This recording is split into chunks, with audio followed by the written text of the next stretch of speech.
যেই নবী উম্মতের জন্য এখনো কাঁদতেছেন, সেই নবী বলতেছেন যে আমি তোমাদের কিন্তু কিছু করতে পারবো না। নামাজ হচ্ছে, স্লোগান চলতেছে রাস্তায় রাস্তায়। কিসির স্লোগান দেয়? নিজের কামিয়াবের স্লোগান দিচ্ছি আমরা। অবশ্যই অবশ্যই কবর সামনে আমাদের। এমন না যে যখন আমি জন্মগ্রহণ করেছি কবর আমার পিছনে। কবর কি পিছনে? إن الحمد لله نحمده ونستعينه من يهده الله فلا مضل له ومن يضلله فلا هادي له ونشهد أن لا إله إلا الله وحده لا شريك له ونشهد أن محمدا عبده ورسوله أما بعد فأعوذ بالله من الشيطان الرجيم بسم الله الرحمن الرحيم يا أيها الذين آمنوا اركعوا واسجدوا واعبدوا ربكم وافعلوا الخير لعلكم تفلحون وقال النبي صلى الله عليه وسلم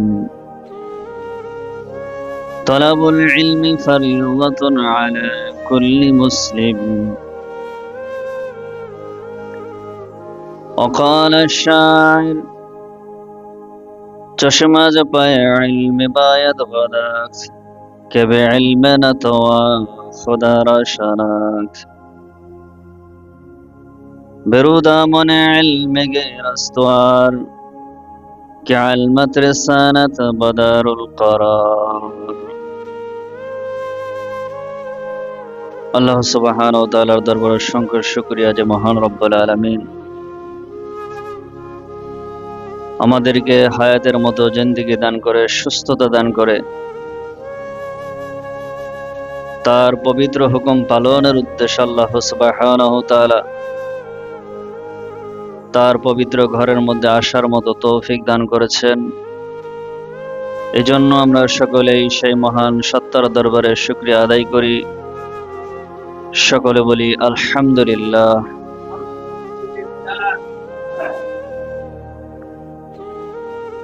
আল্লাহ সুবহানাহু ওয়া তাআলা আমাদেরকে ঈমানের মতো দৌলত দান করেছেন। দুনিয়া এবং আখিরাতের মধ্যে আল্লাহ সুবহানাহু ওয়া তাআলা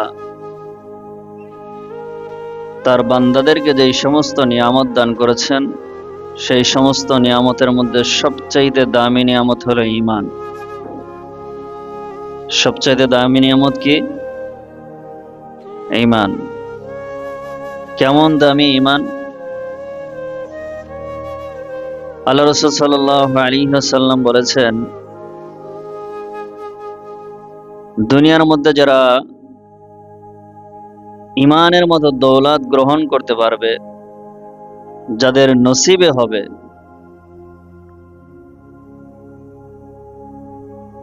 যারা পরিমাণ ঈমান নিয়েও যদি কোনো ব্যক্তি ইন্তেকাল করে, আল্লাহ সুবহানাহু ওয়া তাআলা ওই ব্যক্তিকে 10 দুনিয়ার সমান জান্নাত দান করবে। ঈমানের মধ্যে থেকে যারা পরিমাণ ঈমান,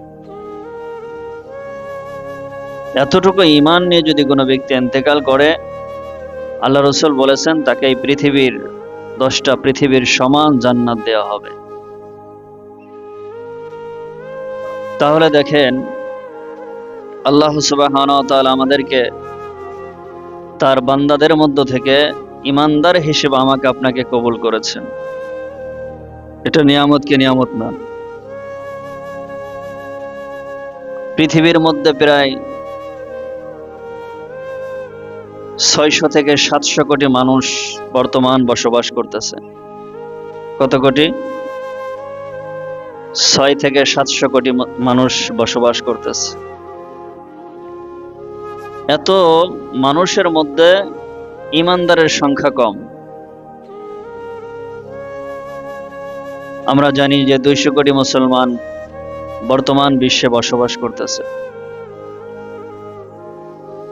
তো আল্লাহ সুবহানাহু ওয়া তাআলা এই অধিক সংখ্যক লোকের মধ্যে আল্লাহ তাআলা আমাকে আপনাকে ইমানের মতো দৌলত দান করেছেন। এটা মনে করা উচিত যে আমার প্রতি আল্লাহ তাআলার অনেক বড় নিয়ামত কি করেছেন, তিনি দান করেছেন।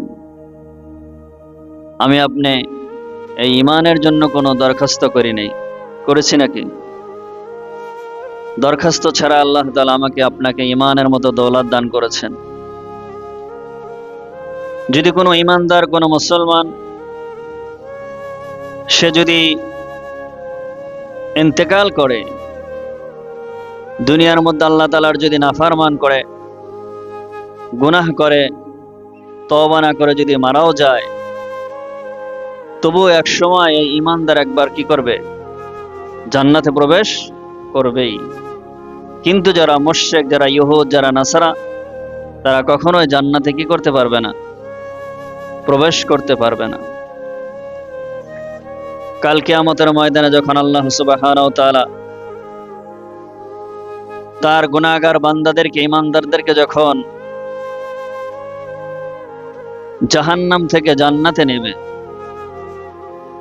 তখন যারা কাফের থাকবে তারা আফসোস করবে। তারা বলবে, রুবামা ইয়াওয়াদ্দুল্লাযীনা কাফারু লাউ কানু মুসলিমিন, হায় আফসোস, যদি আমি মুসলমান হতাম, যদি আমি ইমানের মতো দৌলত গ্রহণ করতাম, তাহলে আজকে না জানি আল্লাহ তাআলার এই কুদরতি থাবার মধ্যে আমি পড়ে যাইতাম। আল্লাহ সুবহানাহু ওয়া তাআলা তার কুদরতি থাবা দিয়ে কোটি কোটি তার মুসলমান গুনাহগার বান্দাদেরকে আল্লাহ তাআলা জান্নাত দান করবেন। কিসের বদৌলতে? ইমানের বদৌলতে। এজন্য ইমান খুবই দামি জিনিস। এই ইমানের মেরামত করতে হবে। আমরা তো ঢালাও ভাবে ইমানদার। এই ইমানদারদেরকে আল্লাহ সুবহানাহু ওয়া তাআলা লক্ষ্য করে বলেছেন, ইয়া আইয়ুহাল্লাযীনা আমানু আমিনু, হে ইমানদারগণ তোমরা ঈমান আনো। ইমানদারদেরকে আবার কি বলেছেন আল্লাহ তাআলা? ঈমান আনার জন্য বললেন। তাহলে বোঝা গেল যে আমরা যে বাপ দাদার সূত্রে যে ইমানদার মুসলমান, এরপরেও নতুন সূত্রে আবার কি আনতে হবে? ঈমান আনতে হবে। কি আনতে হবে? ঈমান আনতে হবে। এখন ঈমান আমরা কেমন ঈমান আনব? সেই ক্ষেত্রে আল্লাহ সুবহানাহু ওয়া তাআলা বলেছেন, আমিনু কামা আমানান নাস, তোমরা ঈমান আনো যেমনি ভাবে সাহাবা একরাম কি এনেছেন? কি এনেছেন? ঈমান এনেছেন। আমার দাদা মুসলমান ছিল, আমার বাবা মুসলমান, সেই সূত্রেও শরীয়তের দৃষ্টিকোণ থেকে আমাকেও মুসলমান বলা হয়। কি বলা হয়? মুসলমান বলা হয়। যদি কোনো স্বামী স্ত্রী দুজনই অমুসলিম থাকে, তাদের থেকে যদি সন্তান হয়, তাদের থেকে যদি একজন ইসলাম গ্রহণ করে, তাহলে যে ইসলাম গ্রহণ করেছে তার সূত্রে ওই সন্তানকে মুসলমান বলা হয়। কি বলা হয়? যেহেতু আমাদের বাপ দাদা, আমাদের বাবা মা মুসলমান, সেই সূত্রে আমরাও কি মুসলমান। এই সূত্রে কি আমি আপনিও কি মুসলমান হয়েছি। কিন্তু মুসলমান হওয়ার পরেও আল্লাহ তাআলা বলেছেন, তোমরা ঈমান আনয়ন করো। যেরকম ভাবে সাহাবা একরাম কি করেছেন? ঈমান এনেছেন।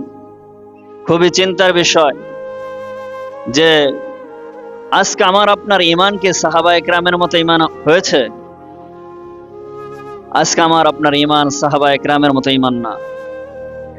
সাহাবা একরাম যখন ঈমান এনেছেন, দুনিয়ার সমস্ত অপকর্ম তারা ত্যাগ করেছেন, সমস্ত গুনাহ তারা কি করেছেন? পরিত্যাগ করেছেন।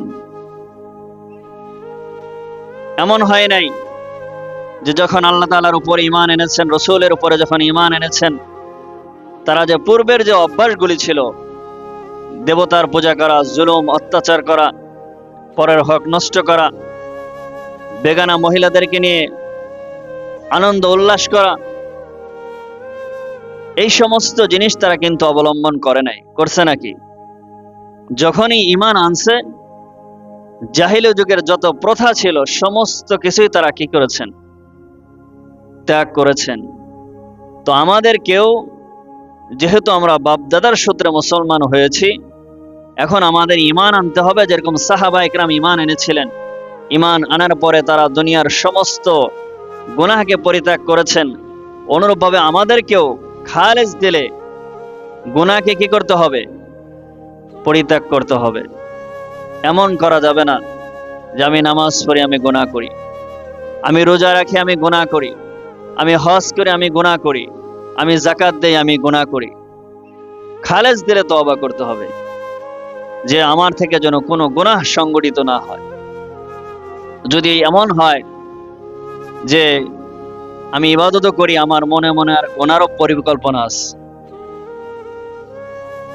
যে নামাজের দ্বারা আমার গুনাহ মাফ হয়ে যাচ্ছে, সমস্যা নাই, আমি অন্য নামাজের মাঝে গুনাহগুলি করে ফেলি, আবার যখন আমি নামাজ পড়ব আমার গুনাহ খাতা মাফ হয়ে যাবে। এভাবে আমি ইবাদত করলাম, মাঝখানে গুনাহ করলাম, ইবাদত করলাম, মাঝখানে গুনাহ করলাম, এভাবেই আমার জিন্দেগি চলতেছে। এইভাবে কিন্তু কিয়ামতের ময়দানে পার পাওয়া যাবে না। আল্লাহ তাআলা বলেছেন, ওয়ালাইসাতিত তাওবাতু লিল্লাযিনা ইয়ামালুনাস সাইয়্যাত, ওই ব্যক্তিদের তওবা গ্রহণ করা হবে না যেই ব্যক্তি তওবা করে আবার গুনাহের মধ্যে লিপ্ত হয়। গুনাহ করতেছে আর তওবা করতেছে, গুনাহ করতেছে এবং কি করতেছে? তওবা করতেছে। ইস্তেগফারের দ্বারা গুনাহ মাফ হয়। এখন যদি কোনো ব্যক্তি সিনেমা দেখে আর আস্তাগফিরুল্লাহ আস্তাগফিরুল্লাহ পাঠ করতে থাকে, তাহলে কি তার গুনাহ মাফ হবে? হ্যাঁ? একজন মনে করেন বেগানা মহিলার দিকে তাকাইলো, এটা গুনাহের কাজ, সে তাকাইতেছে আর আস্তাগফিরুল্লাহ আস্তাগফিরুল্লাহ পাঠ করতেছে, কাজ হবে? হ্যাঁ? একজন মদ্যপান করতেছে, মদ পান করে, নেশা করে, সে নেশা করতেছে আর আস্তাগফিরুল্লাহ আল্লাযী লা ইলাহা ইল্লা হুয়াল হাইয়ুল কাইয়্যুম আতুবু ইলাইহি, এই দোয়া পাঠ করতেছে, কাজ হবে নাকি? হ্যাঁ? আল্লাহ নিজে বলেছেন যে গুনাহের মধ্যে লিপ্ত থেকে যে ব্যক্তি তওবা করে তার তওবা গ্রহণযোগ্য না। আমাদের অবস্থা কিন্তু এমনই। আমাদের অবস্থা কি এমন? আসলে গত জুমায় বলেছিলাম যে আল্লাহ রাসূল সাল্লাল্লাহু আলাইহি ওয়াসাল্লাম বলেছেন যে আমার উম্মতের মধ্যে ৭৩টি দলে বিভক্ত হবে, ৭২ দলে যাবে জাহান্নামে, একটা দল যাবে কি? জান্নাতে, উম্মতের মধ্য থেকে। এটা খুবই চিন্তার বিষয়। রাসূলের উম্মতের মধ্য থেকে ৭২ কাতার জাহান্নামী হবে, আর একটা কাতার, একটা দল হবে কি? জান্নাতি দল হবে। তাহলে ৭২ কাতারের তুলনায় এক কাতার খুবই নগণ্য, সামান্য, কি বলেন? হ্যাঁ, সংখ্যায় একেবারেই স্বল্প। চিন্তা করেন এই জান্নাতি কারা হবে? রাসূলুল্লাহ সাল্লাল্লাহু আলাইহি ওয়াসাল্লামকে জিজ্ঞাসা করা হলো, কিলা মান হুয়া ইয়া রাসূলুল্লাহ, তারা কারা? আল্লাহ রাসূল সাল্লাল্লাহু আলাইহি ওয়াসাল্লাম বললেন, মা আনা আলাইহি ওয়া আসহাবি, তারা হলো আমি যে রাসূল যেই জিনিসের উপরে আছি এবং আমার সাহাবা ইকরাম যেই জিনিসের উপরে আছে তারাই। অর্থাৎ রাসূলুল্লাহ সাল্লাল্লাহু আলাইহি ওয়াসাল্লাম যেই সমস্ত বিধিবিধান নিয়ে আসছেন এবং যারা ওই বিধিবিধানকে অনুসরণ করেছেন তারাই ওই দলের কি হবে? অন্তর্ভুক্ত হবে। কথা কি বুঝে আসছে? তো যাই হোক, সাহাবা একরাম যেমনি ভাবে ঈমান এনেছেন, ঠিক তদ্রূপ আমাদের কি করতে হবে? ঈমান আনতে হবে। কি আনতে হবে? আমার আপনার ঈমান যদি সাহাবা একরামের ঈমানের সাথে যদি না মিলে, তাহলে কিন্তু কিয়ামতের ময়দানে এই ঈমানকে গ্রহণ করা হবে না। কি করা হবে না? ঈমান আনার পরেই শুধু ক্ষান্ত থাকলে হবে না। ঈমান আনার পরে আল্লাহ তাআলার বিধিবিধান আমার উপরে চলে আসছে। ঈমান আনার পরে সর্বপ্রথম যে আমল সেটা হলো সালাত, নামাজ। সেটা কি? নামাজ। আল্লাহ রাসূল সাল্লাল্লাহু আলাইহি ওয়াসাল্লাম বলেছেন, বুনিয়াল ইসলামু আলা খামসিন শাহাদাতি আল্লা ইলাহা ইল্লাল্লাহ ওয়া ইকামিস সালাহ। এখানে এই হাদিসের মধ্যে আল্লাহ রাসূল ইসলামের 5টা ভিত্তির কথা বলেছেন। 1 নম্বরে ঈমান আনয়ন করা, 2 নম্বর হলো নামাজ কায়েম করা, নামাজ আদায় করা। আর নামাজ ইসলামের মধ্যে যত আল্লাহ তাআলা বিধিবিধান দিয়েছেন, যত হুকুম আহকাম দিয়েছেন, তার মধ্যে সবচেয়ে নামাজ হলো গুরুত্বপূর্ণ। হাদিসের মধ্যে আল্লাহ রাসূল সাল্লাল্লাহু আলাইহি ওয়াসাল্লাম বলেছেন যে আউয়ালু মা ইউহাসাবু বিহিল আবদু ইয়াউমাল কিয়ামাতিস সালাহ, যে কিয়ামতের দিবসে বান্দার থেকে যে হিসাবটা আল্লাহ নেবেন সর্বপ্রথম সেটা হলো কি? সালাত, নামাজ। তাহলে যেই জিনিসের হিসাব আগে নেওয়া হয় বুঝতে হবে সেই জিনিসটা গুরুত্বপূর্ণ। সেই জিনিসটা কি? গুরুত্বপূর্ণ। যেই ব্যক্তি নামাজকে সুন্দর মতো আদায় করবে, সময়ের প্রতি লক্ষ্য রেখে সুন্নত, ওয়াজিবাত, ফরজ, রসুলের তরিকা অনুযায়ী নামাজ পড়বে, আশা করা যায় তার নামাজটা কি হবে? কবুল করা হবে এবং এই নামাজের দ্বারা আল্লাহ তাআলা প্রতিদান দান করবেন। এজন্য ঈমানের পরে সর্বপ্রথম যে ইবাদত সেটা কি? নামাজ। যে নামাজের বিষয়ে আমরা ইতিপূর্বে আলোচনা করেছিলাম যে আমাদের ঈমানদারদের মধ্যে যারা আমরা ঈমানদার দাবি করে থাকি, ইসলামের বিধিবিধানের কোনো কিছু আমাদের মধ্যে অবশিষ্ট নাই, আছে শুধু একটু নামাজ। তারপরেও এটা মন চাহিভাবে আদায় করি, যখন ভালো লাগে আদায় করি, যখন কষ্ট লাগে ছেড়ে দেই। ফজরের সময় ঘুম থেকে উঠতে কষ্ট, শীত, ফজরের নামাজ পড়ি না। ঈশার সময় শীত, কষ্ট, ঈশার নামাজ পড়ি না। দেখা গেল 5 ওয়াক্ত নামাজের মধ্যে 3 ওয়াক্ত পড়ি, 2 ওয়াক্ত পড়ি, বাকি ওয়াক্ত কি করি না? পড়ি না। আবার কেউ আছে সপ্তাহে শুধু জুমার নামাজ আদায় করে। আবার এমন শ্রেণীর মুসলমানও আছে যে বছরে 2টা ঈদের নামাজ আদায় করে। এরকম আছে কি নাই? আবার এমন মুসলমানও পাওয়া যায় যে জিন্দেগিতে সে নামাজই পড়ে নেই। তাদের যে এমন এমন পীর তারা ধরেছে, বলছে নামাজ রোজা লাগবে না। অবতাগু ইলাইহিল ওয়াসিলা, তারা আল্লাহ তাআলার ওসিলা খুঁজতেছে পীর ধরে।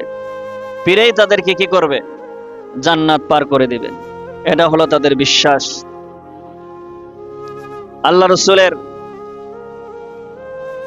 মেয়ে ফাতেমা রাদিয়াল্লাহু তাআলা আনহাকে আল্লাহ রাসূল সাল্লাল্লাহু আলাইহি ওয়াসাল্লাম লক্ষ্য করে বলেন, ইয়া ফাতিমা বিনতে মুহাম্মদ সালুনি মিন মালি মা শি'তুম ওয়ালা আমলিকু লাকুম মিনাল্লাহি শাইআ। হে নবীর মেয়ে ফাতেমা, তুমি তোমার যদি দুনিয়া কোনো জিনিস প্রয়োজন হয়, দুনিয়ার কোনো বিষয় যদি প্রয়োজন হয় আমার কাছে, তাহলে দুনিয়ার বিষয় আমার থেকে চেয়ে নাও। আর আখিরাতের বিষয় তুমি নিজে কি করো? আমল করো। ওয়ালা আমলিকু লাকুম মিনাল্লাহি শাইআ, কিয়ামতের ময়দানে কিন্তু আমি তোমাদের কোনো কিছু কি করতে পারবো না, উপকার করতে পারবো না।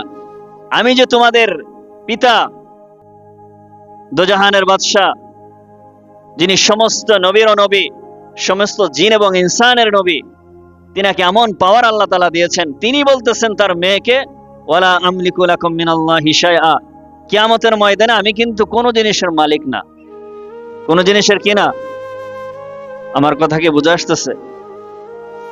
এই সতর্কবাণী দিয়ে কি বুঝাইলেন আল্লাহ রাসূল? যে তোমার নিজের আমল কি করো? তুমি নিজে করো। তুমি আমলে সলেহ তুমি নিজে করো। তুমি যে আমার চিন্তায় যে নামাজ ছেড়ে দিবা, রোজা ছেড়ে দেবা, ইসলামের বিধানকে ছেড়ে দেবা, কিয়ামতের ময়দানে কিন্তু আমি তোমাদের কি করতে পারবো না? উপকার করতে পারবো না। আল্লাহ রাসূলের স্ত্রী আয়েশা সিদ্দিকা রাদিয়াল্লাহু তাআলা আনহা, তিনি এক সময় জাহান্নামের ভয়ে তিনি কাঁদতেছিলেন। আল্লাহ রাসূলুল্লাহ সাল্লাল্লাহু আলাইহি ওয়াসাল্লাম জিজ্ঞাসা করলেন, মা ইউবকিকি, হে আয়েশা তুমি কেন কাঁদতেছো? তোমার কিসের অভাব? আল্লাহ রাসূলের স্ত্রী জবাব দিলেন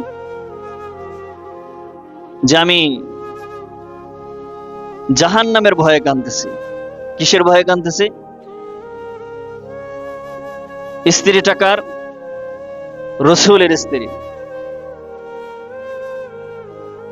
যে আমি জাহান্নামের স্মরণে কাঁদতেছি, যে জাহান্নামের ভয়াবহ আযাব আমি সহ্য করতে পারবো না, আমার কি অবস্থা হবে।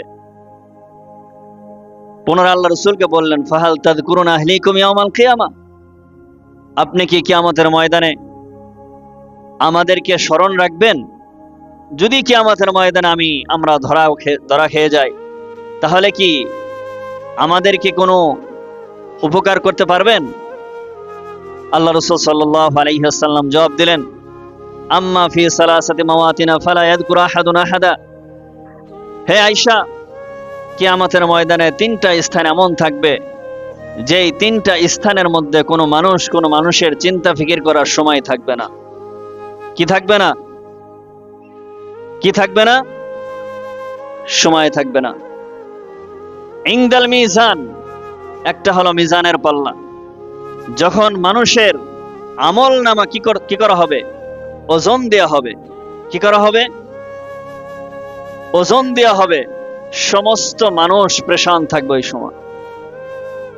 হাত্তা ইয়ালামা ইয়াখিফু মিজানুহু আম ইয়াসকুলু। হাদিসের মধ্যে আল্লাহ রাসূল বলেন যে মানুষ পেরেশান থাকবে যে তার আমল নামা হালকা হয় না ভারী হয়।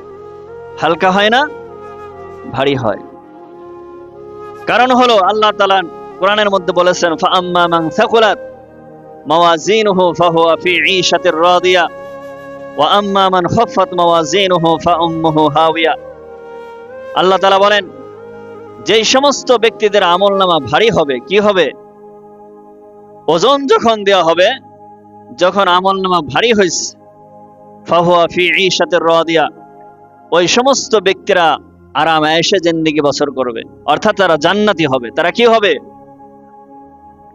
আমল যদি কি হয়? আমল ভারী হবে কখন?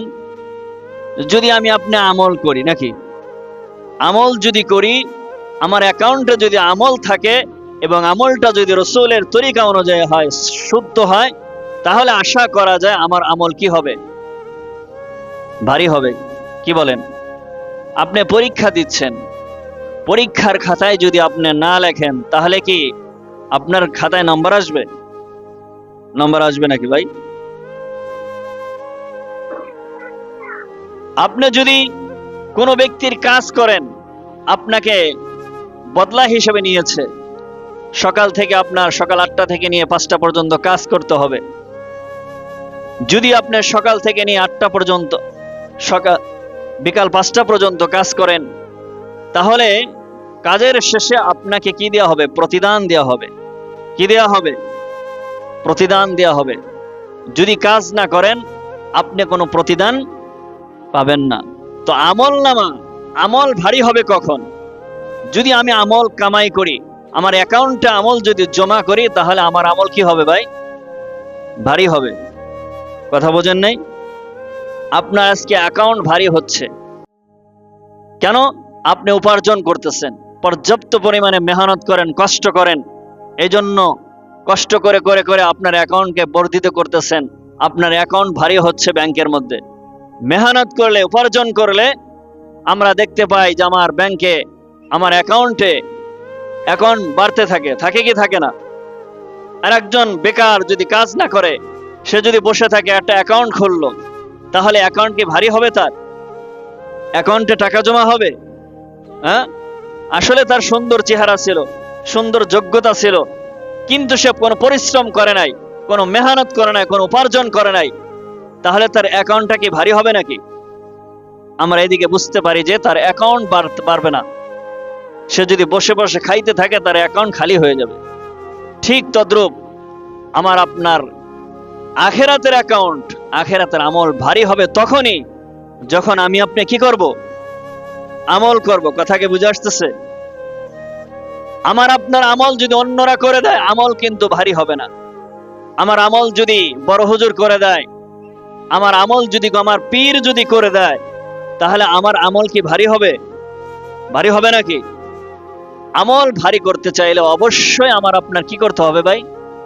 আমল করতে হবে। কি করতে হবে? আমল করতে হবে।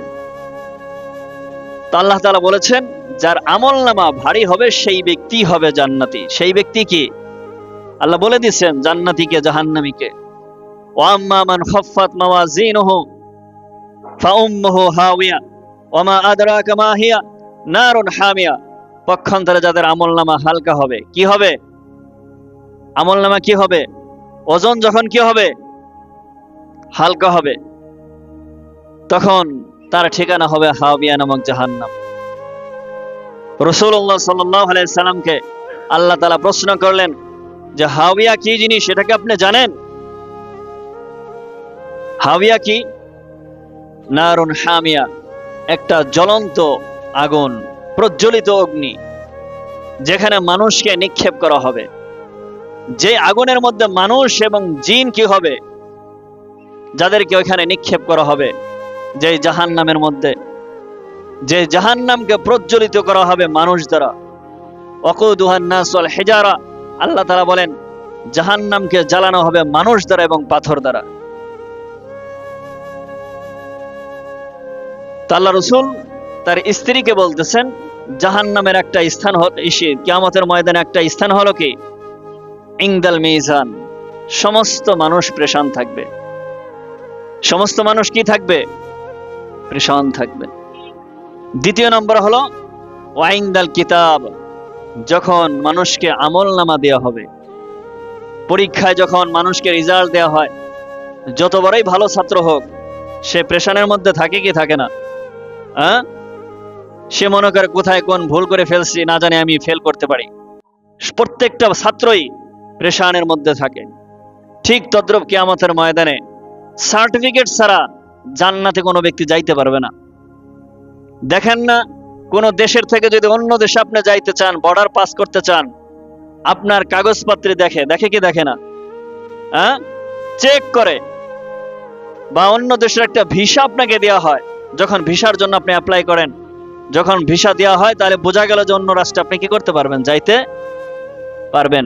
অনুরূপ জান্নাতে যাওয়ার জন্য আল্লাহ তাআলা কি দিবেন? আমলনামা দিবেন, কিতাব দিবেন, সার্টিফিকেট দান করবেন। যার আমলনামা ডান হাতে আসবে, সার্টিফিকেট ডান হাতে আসবে, সেই ব্যক্তি জান্নাতি হবে। কি হবে? তো ওই সময় প্রত্যেকটা মানুষই পেরেশান থাকবে। কি থাকবে ভাই? হাত্তা ইয়ালামু আইনা ইয়াকাউ কিতাবুহু আফি ইয়ামিনিহি আফি শিমালিহি, তার আমলনামা ডান হাতে আসে না বাম হাতে আসে, এটা মানুষ চিন্তার মধ্যে থাকবে। কিসের মধ্যে থাকবে? কিসের মধ্যে থাকবে? কারণ কি?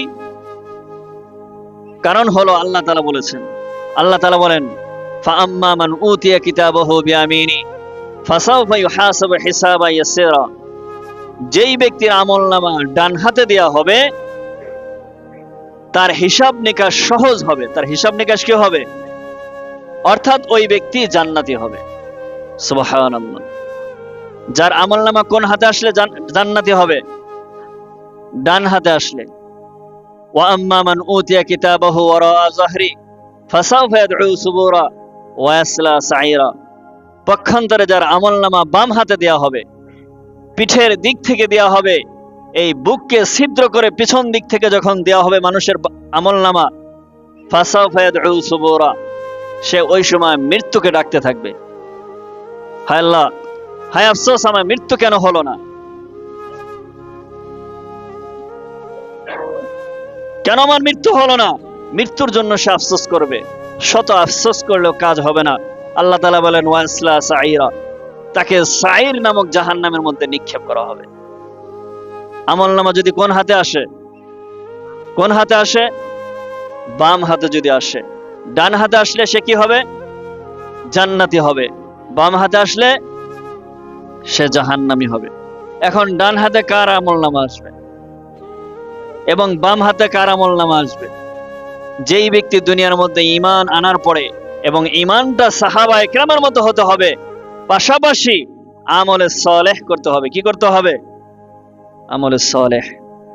আল্লাহ তাআলা বলেছেন ইন্নাল্লাযীনা আমানু ওয়া আমিলুস সালিহাত লাহুম জান্নাত, যেই ব্যক্তি ঈমান আনবে এবং ঈমান আনার পরে ওয়া আমিলুস সালিহাত বলছেন, এখানে ওয়াও যে শব্দটা, ওয়ার একটা অর্থ হলো জামঈয়াত বোঝায়, একত্রীকরণ বোঝায়। অর্থাৎ পূর্বের কথার সাথে পরের কথার একত্রীকরণ বোঝাবে।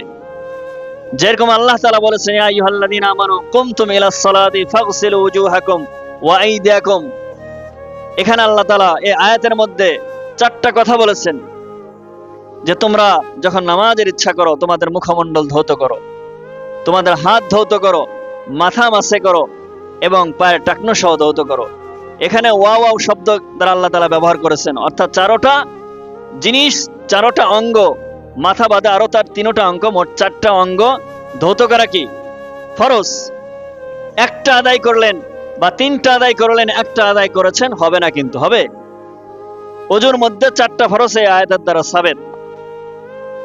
যদি আপনি মুখমণ্ডল ধৌত করেন, হাতের কনুই সহ ধৌত করেন, মাথা মাসে করছেন, কিন্তু পাওটা টাকনু সহ কি করেন নাই, ধৌত করেন নাই, আপনার কি ওযু হবে? ওযু হবে নাকি? এখানে কিন্তু ওয়াও দিয়ে আল্লাহ তাআলা ব্যবহার করছেন, ফাগসিলু উজুহাকুম ওয়া আইদিয়াকুম, ব্যবহার করছেন। ওয়াও আসছে, জমঈয়াত বোঝায়, অর্থাৎ চারটাই আপনার হতে হবে যদি ওযু যদি আপনি পূর্ণভাবে করতে চান। ঠিক জান্নাতি হতে গেলে আল্লাহ তাআলা বলেছেন, ইন্নাল্লাযীনা আমানু ওয়া আমিলুস সালিহাত, নিশ্চয় যারা ঈমান আনবে, ঈমান আনার পরে কি আমলে সালিহাত বাদ দিলে কাজ হবে? ওযুর ক্ষেত্রে যেমনি ভাবে আপনার 4টার মধ্যে যদি একটা বাদ দেন আপনার ওযু হয় না, কার্যকারী হবে না, ঠিক তদ্রূপ যদি ঈমান আনেন শুধু, আপনি যদি আমলে সালেহ না করেন, জান্নাতের কিন্তু আশা করা যাবে না। কি করা যাবে না ভাই? আমরা কি জান্নাত চাই? আমার আমলনামা ভারী হোক চাই কি চাই না? আমার আমলনামা যেন ডান হাতে আসে, এটা আমরা চাই কি চাই না? এজন্য আমলে সালেহ করতে হবে। কি করতে হবে? আমলে সালেহ, নেকির কাজ করতে হবে। আল্লাহ রাসূল যে বিধানগুলি নিয়ে আসছেন, যেই সমস্ত বিধান করার জন্য বলেছেন, সে আমলগুলি 100% করতে হবে। কি করতে হবে? 100% পালন করতে হবে। আর যে সমস্ত জিনিস থেকে আল্লাহ রাসূল নিষেধ করেছেন, ওইগুলি থেকে বিরত থাকতে হবে। ওইগুলি থেকে কি থাকতে হবে? বিরত থাকতে হবে। 3 নম্বরের কথা আল্লাহ রাসূল বললেন, ইনদাস সিরাত ইদা উজিয়া বাইনা যহরি জাহান্নাম। 3 নম্বর হলো যে কিয়ামতের যে স্থানটা, সেটা হলো ফুলসিরাত। যখন মানুষ পার হবে, ফুলসিরাত কি হবে? আমলনামা মাপছে, ভারী হয়েছে, ডান হাতে পাইছেন, এখন আর একটা বর্ডার আছে, ফুলসিরাত পার হওয়া। যে ফুলসিরাতের নিচেই হবে কি? জাহান্নাম হবে।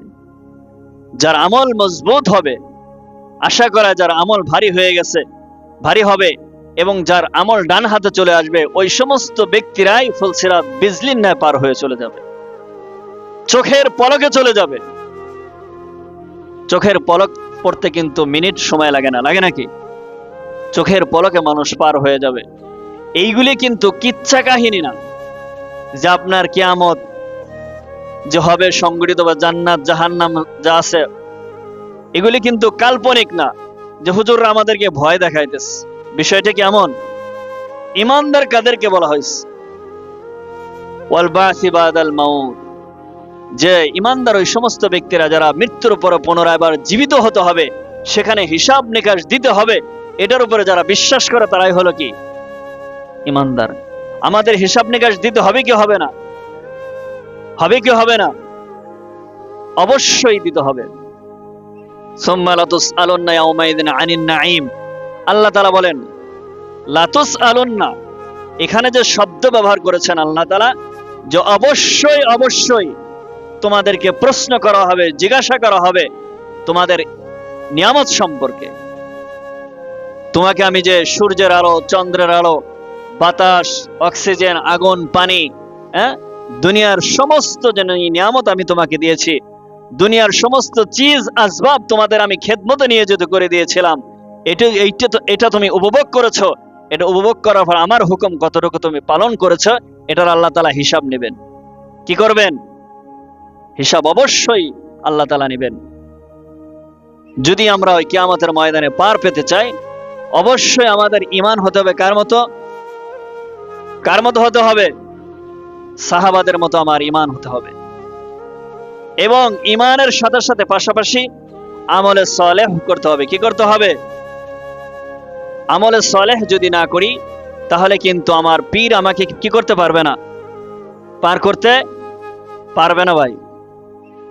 যে রাসূল তার স্ত্রীদেরকে সবক দিলেন যে আমি কিন্তু কিয়ামতের ময়দানে তোমাদের কোনো কি করতে পারবো না, উপকার। ইয়াউমা লা তামলিকু নাফসুন লিনাফসিন শাইআ, আল্লাহ তাআলা নিজে বলেছেন কিয়ামতের ময়দানে কোনো নফসের অর্থাৎ কোনো মানুষের উপকার করতে পারবে না। আজকে একটা সমস্যায় হলে একজনের কাছে গেলে আপনি উপকার পান, সে আপনার সমস্যার সমাধান করতে চায়, সে করেও দেয়, কিন্তু কিয়ামতের ময়দানে এই সমস্যার সমাধান কোনো ব্যক্তি কি করবে না, বরং আল্লাহ তাআলা জানাই দিচ্ছেন, যেই সন্তানের জন্য আজকে আমি আল্লাহর হুকুম থেকে দূরে আছি, যেই স্ত্রীর জন্য আমি আল্লাহ তাআলার বিধান থেকে, আমলে সালেহ থেকে দূরে আছি, যেই বন্ধুর জন্য আমলে সালেহ থেকে আজকে আমি দূরে আছি, যে আত্মীয়র জন্য আমি আমলে সালেহ থেকে দূরে আছি, ইমানের যেই নকশা সেই নকশা থেকে দূরে আছি, কিয়ামতের ময়দানে এরা কিন্তু একটা মানুষ আপনার সাথে সাক্ষাৎ করবে না। কি করবে না? সাক্ষাৎ করবে? এটা আল্লাহ তাআলা বলেছেন। আল্লাহ তাআলা বলেন, ইয়াউমা ইয়াফিরুল মারউ মিন আখিহি ওয়া উম্মিহি ওয়া আবিহি ওয়া সাহিবাতিহি ওয়া বানি লিকুল্লি ইমরিইম মিনহুম ইয়াউমাইযিন শাআনু ইউগনি। আল্লাহ তাআলা বলেন যে কিয়ামতের ময়দানে তুমি যদি নেকি যদি না নিয়ে আসো, আমলে সালেহ যদি না নিয়ে আসো, যদি সাহাবায়ে কিরামের মতো ঈমান যদি তোমার না হয়, যদি তুমি জাহান্নামী হয়ে যাও, একটা নেকির কারণে যদি তোমার জাহান্নাম ফয়সালা হয়ে যায়, তোমার আত্মীয় স্বজনকে খুঁজতে থাকবে এবং দেখবে, তোমার পিতা দেখবে যে দাঁড়িয়ে আছে, তুমি তোমার পিতার কাছে যাবা, পিতা তোমাকে দেখার পরে অটোমেটিক সে পিতা পলায়ন করবে। এবং ভাইকে দেখছো যে দাঁড়িয়ে আছে, সে ভাইয়ের কাছে যাবা একটা নেকির জন্য, যে ভাই দুনিয়াতে তোমার জন্য অনেক কষ্ট করেছি, আমি বড় ছিলাম, তোমাদেরকে লেখাপড়া শেখাইছি, দুনিয়া অনেক বড় করেছি তোমাদেরকে, আমি নিজে না খেয়ে তোমাদেরকে মানুষ করেছি, আজকে আমার একটা নেকির জন্য জাহান্নাম ফয়সালা হয়ে গেছে, আমাকে একটা নেকি দান করো। আল্লাহ তাআলা বলতেছেন ইয়াফিরু, ওই ভাই কি করতে থাকবে? ভাগতে থাকবে। কি করতে থাকবে? ভাই আপন ভাই ভেগে যাবে। অসাহিবাতিহি, এবং নিজের স্ত্রীও ভেগে যাবে। যেই স্ত্রীর জন্য আজকে পিতামাতাকে ত্যাগ করেছেন, যেই স্ত্রীর জন্য ভাইকে ত্যাগ করেছেন, যেই স্ত্রীর জন্য আত্মীয় স্বজনকে ত্যাগ করেছেন, অধিকাংশ কিন্তু মানুষ বর্তমান স্ত্রীর জন্যই এই আপন জনকে ত্যাগ করে কি করে না? ভাই? স্ত্রী যা বলতেছে আপনি তাই শুনতেছেন। এই স্ত্রী, যেই স্ত্রীর জন্য আপনি সমস্ত কিছু ত্যাগ করেছেন দুনিয়ার, এই স্ত্রীর কাছে আপনি একটা নেকি চাবেন, আল্লাহ তাআলা বলতেছেন ইয়াফিরু, ওই স্ত্রীও আপনাকে দেখে ভাগতে থাকবে, ধরা দেবে না। কি করবে না? ধরা দেবে না। অবানিহি, এবং নিজের সন্তানাদি, যেই সন্তানের জন্য আপনি এত কষ্ট করেন, সকাল থেকে সন্ধ্যা থেকে ভোর, দেশের টাকা হয় না, আপনি বিদেশে গেছেন, আপনার নিজের সুখের জন্য বিদেশ যান, নিজের সুখের জন্য যায়। যারা বিদেশ করে, প্রবাসে যায়, প্রবাসে থাকে, এরা কি নিজের সুখের চিন্তা করে? একাকিত্ব জীবন অনেক কষ্টের। যদিও লক্ষ টাকা মাসে কামাই করে, কিন্তু তার আত্মীয় স্বজন অন্য দেশে, সে নিজে লাখ লাখ টাকা কামাই করতেছে, এটা একটা কষ্টের বিষয়। কারণ তার আত্মীয় স্বজন, তার ছেলে সন্তান, স্ত্রীর কাছে নাই, ভাই বেরাদার কাছে নাই, পিতামাতার কাছে নাই, অনেক কষ্ট। এতটা কষ্ট করে আপনার আত্মীয় স্বজনকে, আপনার পরিবারকে টাকা দিলেন, যেই সন্তানদেরকে মানুষ করছেন, সেই সন্তানের কাছে কিয়ামতের ময়দানে একটা নেকির জন্য যাবেন। কয়টা নেকির জন্য? দেখা গেল নেকি বদি আপনার সমান হয়ে গেছে, একটা নেকি হলে আপনি জান্নাতি হবেন, এরকমও হবে। দেখেন না, একটা ভোটের কারণে মানুষ কি হয়ে যায়? ফেল করে না? আবার একটা নম্বরের কারণে মানুষ পরীক্ষায় ফেল করে কি করে না? ঠিক তদ্রুপ কিয়ামতের ময়দানে একটা নেকির জন্য মানুষ কি হয়ে যাবে? জাহান্নামী হয়ে যাবে। আল্লাহ তাআলা বললেন ভাগতে থাকবে। শুধু তাই না, লিকুল্লি ইমরিইম মিনহুম ইয়াউমাইযিন শাআনু ইউগনি, প্রত্যেকটা মানুষই নিজের চিন্তা করবে। প্রত্যেকটা মানুষ কি করবে? এই কথাগুলি কি আমার বানানো কথা বললাম? সমস্ত কিছুই কোরআন এবং হাদিস থেকে বলা হলো যে প্রত্যেকটা মানুষই নিজের চিন্তা করবে। এজন্য ভাই, দুনিয়াতেও নিজের চিন্তা করুন। কার চিন্তা করুন? পিতা মাতা যেখানে উপকার করবে না, যেখানে ভাইয়ের উপকার করতে পারবে না, যেই নবী তার স্ত্রীদের উপকার করতে পারবে না, সেখানে আমার আপনার সাধারণ, যাদের পিছনে আমাদের সময়কে ব্যয় করতেছি, যাদের পিছনে কি করি, যাদের পিছনে সময় ব্যয় করি, বোঝেন নাই? বুঝতেছেন কিনা? বিভিন্ন স্লোগান, বিভিন্ন রাজনৈতিক দলের পিছনে পিছনে ঘুরতেছি, এরা কি কিয়ামতের ময়দানে আমাকে পার করবে?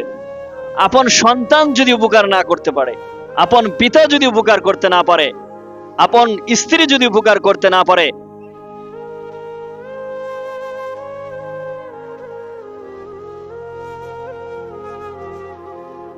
যেই নবী উম্মতের জন্য এখনো কাঁদতেছেন, সেই নবী বলতেছেন যে আমি তোমাদের কিন্তু কিছু করতে পারবো না, তার স্ত্রীদেরকে। তাহলে আমার আপনার নেতা কি করতে পারবে? পার করতে পারবে? এজন্য সময়কে নষ্ট করা যাবে না। নেতা যদি ভালো হয়, অবশ্যই আল্লাহর হুকুম পালন করার পরে তার পিছনে ছুটা যাবে, কিন্তু আল্লাহর হুকুম বাদ দিয়ে তার পিছনে কি করা যাবে না। আল্লাহ আদেশ দিছে নামাজ পড়ার জন্য, আর নেতা আদেশ দিল যে আমার পিছনে স্লোগানের জন্য আসো আসো। আমরা কোনটা শুনবো? কোনটা শুনবো ভাই? যে আল্লাহ তাআলা 24টা ঘন্টা আপনাকে আমাকে নিয়ামতের মধ্যে আবদ্ধ রেখেছেন, যে অক্সিজেন আল্লাহ তাআলার, যে বাতাস আমি গ্রহণ করতেছি, সে আল্লাহর হুকুম পালন করা কি ফরজ না? আল্লাহর হুকুম সবার আগে, পিতামাতার চাইতেও, এবং নিজের স্ত্রী, নিজের ছেলে সন্তান, নিজের নেতা যারাই আছে, সবার চাইতে কার হুকুম আগে? আল্লাহর হুকুম। এজন্য ভাই খুবই চিন্তার বিষয়, আজকে মুসলমান কি করি আমরা নিজেরাই বুঝি না। নামাজ হচ্ছে, স্লোগান চলতেছে রাস্তায় রাস্তায়। কিসির স্লোগান দেয়? নিজের কামিয়াবির স্লোগান দিচ্ছি আমরা? না ভাই, কি এখানে কামিয়াবি নাই। কামিয়াবি যদি এটা হতো, যদি আপনি 5 ওয়াক্ত নামাজ জামাতের সাথে সুন্দর মতো আদায় করতেছেন, আপনার ইসলাম অনুযায়ী জীবন কাটাচ্ছেন, তাহলে আপনার জীবনটা সফল হতো। কি হতো? সফল হতো। এজন্য ভেবে শুনে আমরা কাজ করব। কি করব আমরা? আল্লাহ তাআলা যে হায়াত দিয়েছেন, এই হায়াতের আমরা মূল্যায়ন করব তো ইনশাআল্লাহ। যদি ভাই না করি, সামনেই কবর আসতেছে আমাদের, অবশ্যই অবশ্যই কবর সামনে আমাদের। এমন না যে যখন আমি জন্মগ্রহণ করেছি কবর আমার পিছনে। কবর কি পিছনে? যখনই মানুষ জন্মগ্রহণ করেছে, প্রত্যেকটা মানুষের কবর কি সামনে, অবশ্যই সামনে। এটা আপনি অস্বীকার করলে আপনার সামনে হবে কবর। আল্লাহ তাআলা আমাদের সকলকে বোঝার তৌফিক দান করুক।